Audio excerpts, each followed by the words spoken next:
Hello दोस्तों, ये शाम के 5 बजने वाले और ये जा रहा हूँ कटक से।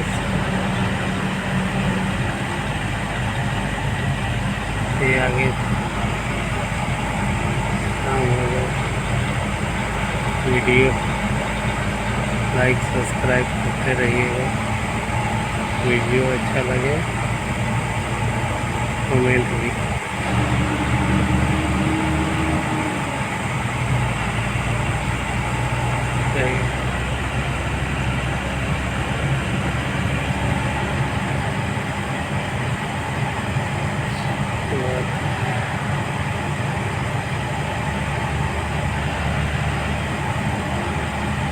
काफ़ी दिन से वीडियो नहीं डाल रहा हूँ। वीडियो आज पहली बार फिर डाल रहा हूँ।